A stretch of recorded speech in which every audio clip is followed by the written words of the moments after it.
En Suisse, 2/3 des céréales utilisées sont fournies par des grossistes.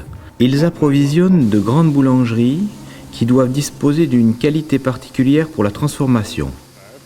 Die Ansprüche sind relativ hoch.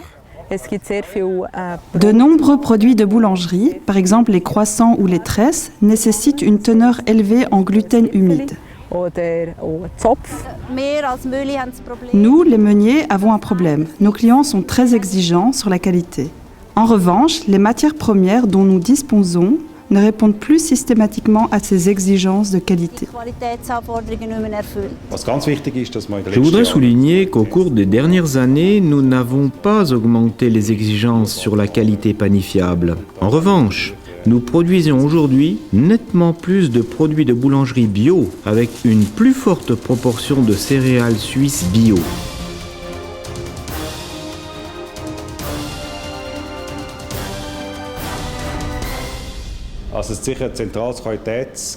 La teneur en protéines est un critère de qualité essentiel qui est directement lié à la teneur en gluten humide. C'est elle qui confère au pain sa structure. Avec une très faible teneur, on obtient un pain plat et dur.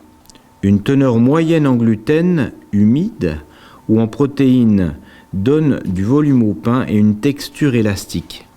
La qualité et la quantité de protéines ne sont pas seulement importantes dans les nouveaux procédés. Par exemple, pour les pâtons de croissant dont la cuisson a lieu par la suite directement au magasin. Les protéines jouent également un rôle important dans les procédés traditionnels où le temps de fermentation est très long. Là aussi, il faut une bonne structure protéique. Nous avons constaté que dans l'agriculture biologique, la teneur en protéines était toujours inférieure de 1% en moyenne. Cette différence est due à la moins grande quantité d'azote disponible en agriculture biologique. Autrefois, chaque boulanger pouvait faire du bon pain avec n'importe quel blé. Il devait simplement adapter le procédé. Ce n'est plus le cas aujourd'hui, car on a simplement transposé au pain bio les critères exigés pour le pain conventionnel. C'est clair, les céréales bio ont une autre qualité que par exemple les céréales conventionnelles. C'est pourquoi nous adaptons les procédés ou les recettes. Lorsque la qualité n'est pas atteinte au champ, l'acheteur a deux possibilités. Le mélange avec du gluten sec ou avec du blé importé. En fait, nous préférerions payer les producteurs pour leur permettre d'améliorer la qualité. Au final, l'agriculture suisse y gagne. Et c'est également notre intérêt en tant que meunier. En plus, la fabrication du gluten est un procédé coûteux et très gourmand en énergie.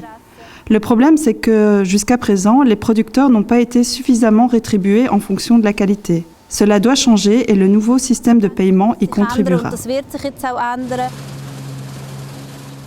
En résumé, on peut dire que nous devons nous efforcer d'obtenir la meilleure qualité possible, au champ et dans la production. C'est le seul moyen de nous imposer sur le marché et de tirer parti de notre potentiel.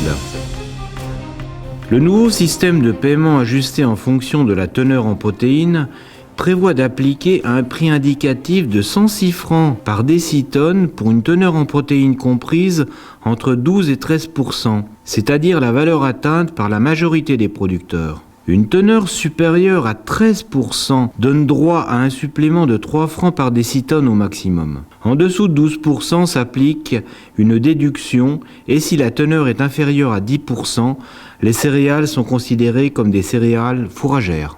Avec ce paiement ajusté, selon la teneur en protéines, il est à présent possible d'exclure les produits de moindre qualité. De cette manière, la qualité peut être globalement améliorée.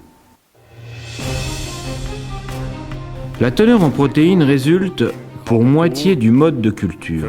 L'autre moitié ne dépend pas du paysan. Elle dépend du site et des conditions météorologiques. La distribution des précipitations, la teneur en humus et la structure du sol sont également très importantes. La variété est un autre facteur sur lequel on peut jouer. Moi-même, dans mon exploitation, j'ai toujours été attentif au choix de la variété, car c'est un facteur facilement maîtrisable. Avant, je semais toujours la variété runale. Maintenant, j'utilise Molinera. La place dans la rotation des cultures est également très importante. Et le troisième facteur, c'est l'apport d'engrais.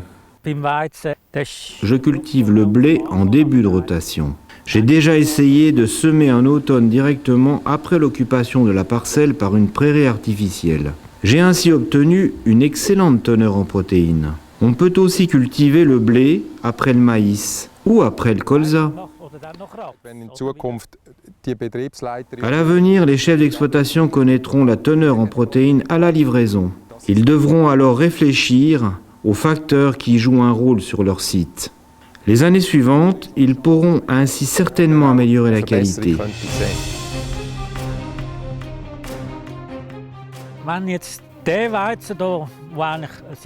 Quand ce blé-ci, même s'il est très beau, ne répond pas aux objectifs de qualité, je dois chercher une autre solution. Je pourrais, par exemple, cultiver de l'épeautre. On pourrait aussi envisager un deuxième ou même un troisième apport de lisier au printemps. Cela permettrait également d'élever un peu la teneur en protéines.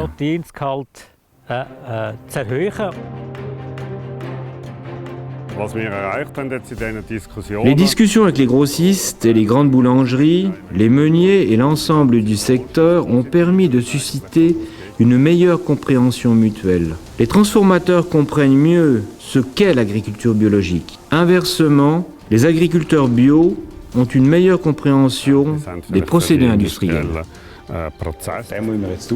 Nous devons à présent poursuivre en cherchant à élargir l'offre de produits de boulangerie bio avec des céréales locales proposées aux consommateurs.